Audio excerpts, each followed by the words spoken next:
Hey, what's up, guys? My name's Tim Abel. I'm a member at Fairhaven Christian Church, and Abby has wanted me to speak to you guys about cell phones, technology, restrictions for your kids, some tips, some things you didn't know about that I think you really do need to know about. And so she contacted me and said, "Could you make a video?" I said, "Sure." I'm working with my GoPro Hero 4 wide view in my dorm so you can see exactly how messy it is. Um, thank God for great technology and wide view. But just wanted to jump in with some personal experiences, some things that I know that I can help you guys out with, some to help educate you guys on some stuff that you may not have known. So I want to jump in with I think the first time I ever saw cell phones coming from kids was in the fourth grade. Um, I actually had a friend. Um, we spent a lot of time at school together, having fun, um, just getting into trouble. Uh, we just enjoyed hanging out. So I had him over after school one day to stay the night, um, and he had a cell phone. That kid couldn't put it down. We couldn't do anything, any activity. It was the worst play date of my life that I can remember to this day, and that was like 10 years ago. Um, it was just rude to me. We're still friends now, but a stupid cell phone didn't ruin our relationship. But I remember like it was a pretty big deal because like fifth fifth grade Tim wants to go out and play, have fun, go tear stuff up, get in trouble, and that's what a lot of kids want to do. But he just kept his head in his phone the whole time. And we didn't get anything like done. Like I wouldn't say done. We didn't do anything. Um, Fifth graders don't get anything done. Um, but yeah, that was a big thing. I want you guys to take that away. Um, that's one kind of lesson that I learned whenever I was that age. Well, I'm never giving my kid a cell phone in the fifth grade because this is what he's gonna do. But moving on, like middle school. Middle school is when a lot of kids started getting cell phones. I actually had this one friend named Johnny, and Johnny's a prime example of to not give your kid a cell phone um, in an early age because he was texting this girl and being all middle school lovey-dovey stuff, and just middle school stuff. And so he was showing me the messages between him and his girlfriend, and it was I love you, I wanna give you a hug, blah blah blah. I'm just nasty middle school stuff. And but he saw her in the hallway one day and actually witnessed this firsthand. He didn't even talk to her. He avoided her. He knew she was there, just avoided her. And she did the same thing. It's like they're using this cell phone as like their middleman to talk, and it was just kind of embarrassing. Like when I was in middle school, I didn't have a cell phone, so I had to go talk to all 10 of my girls, and I was just living in a different life then. But I look back now, and I'm glad I didn't have a cell phone at that time. It taught me a lot of communication between people. I can talk to people I can talk to little ones, 12-year-olds. I can talk to 50-year-olds. I can talk to 92-year-olds. Like that's just my wide range of communication. I think that's when I didn't have a cell phone, I developed that at a young age. I could talk to people at a young age. Um, but yeah, I just wanted to share that kind of story of Johnny. It was kind of embarrassing. Like I felt embarrassed for him. And it's kind of sad at the same time. But I'm sure I haven't talked to Johnny in a long time. I hope he grew out of that stage. Um, but continuing on, like high school. High school is when I got my first phone. Um, Not an iPhone. Um, Everyone else had an iPhone. Tim got a flip phone with a full keyboard. Um, that was pretty clutch. But I got made fun of a lot for having a flip phone. I didn't really care. It was a phone. I was blessed to to just have a phone to communicate. When I did get made fun of, I'd just take my phone, chuck it about 100 feet up and down, let it hit the ground, go pick it up, and just say, flip it open and say, "Look, mine works. You try yours."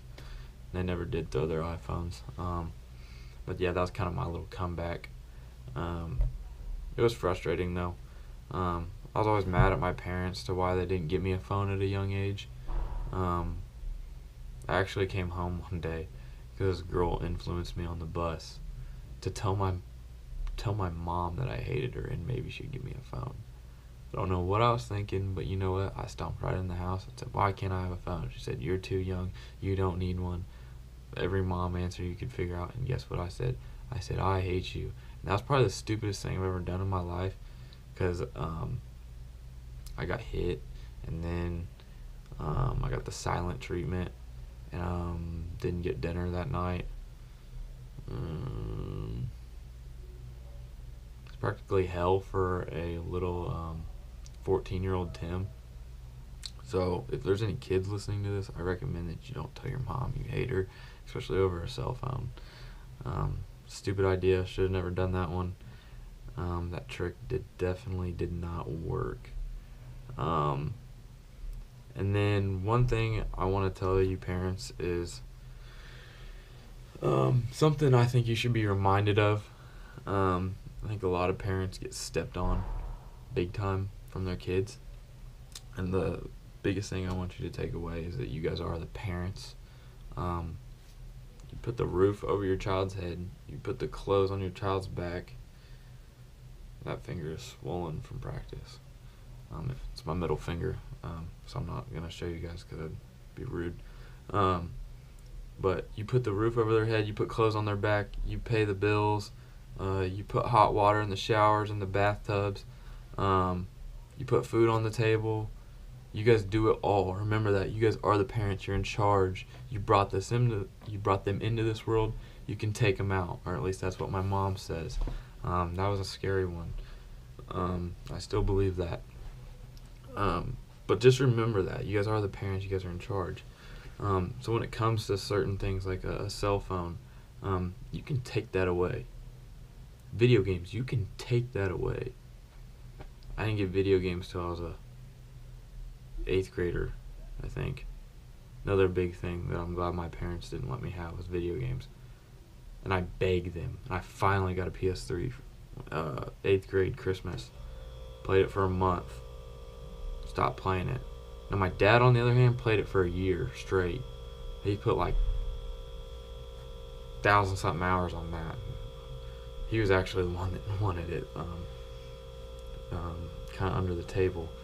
But anyway, yeah, big thing. You are the parents. Don't let your kids stomp on you. If they do something wrong, you take their phone away. Simple as that. Discipline, huge. If you don't create discipline, there's no ceiling. You have to create discipline early, because if you don't, you're going to try to create discipline, and that's just not going to work out. Your kids are going to want to stomp all over you. They're going to want to move out for stupid reasons, and they can't, or go to grandma's house, one or the other. I've seen that a few times, but you can't let them get out of control or them do whatever they want to do. That's just not good. So when it comes to discipline and limitations, make your kids put their phone up at night. There's no reason why they should be texting or calling somebody after 9 o'clock, especially on a school night. My dad always said on the weekends nothing good happens after midnight. He was exactly right. I was always getting in trouble after midnight, or I knew a lot of friends that were getting in trouble after midnight. You guys aren't wrong. Like, your parents' old tactics still work today, and I believe they always will. So stay true with that. Create that discipline, like I said. Take things away. Taking things away is the biggest thing you can do. My parents took away so much stuff that I liked, and guarantee you I didn't do that thing wrong again. So that works. A kid does something stupid at school, disrespecting a teacher, take their phone away for a month, a week, not for a day, not for a couple hours. That's stupid. That teaches them nothing. Make them suffer. Suffering teaches kids. Um, uh, that's just one big thing that I really wanted to cover on. Um, but moving on to an older age kind of thing, and some uh, tender topic that needs to be talked about, and I'm going to talk to you guys about it, is the the iPhone. The iPhones are dangerous. Um, Pictures, videos, dangerous. Girls sending guys stuff that's not rated G, rated R. Guys sending girls stuff um, that's not rated G. You have to know this is happening. Don't try to avoid it. Don't try to think, oh, this is not my kid. Okay, I'm not trying to tell you that it's your kid, because it might not be, but there's a lot of kids out there doing it. And one experience I want to share with you is one time I was in math class in high school, and my buddy said, "Hey Tim, you want to check out my calculator?" I said, "I mean, is it gonna give me an A in this class?" Like, he's like, "Yeah, sure." And I was like, "Oh, okay, yeah, let me see it." So I downloaded this calculator to show you guys an example of what he was talking about. So it looks exactly like your calculator on your iPhone, but it's an app. So you download it, and it's like Calculator Portal or something like that. So I made one to give you guys an example. So here it is. Looks just like a calculator. It looks like I'm gonna upgrade my calculator, but I'm not going to. But you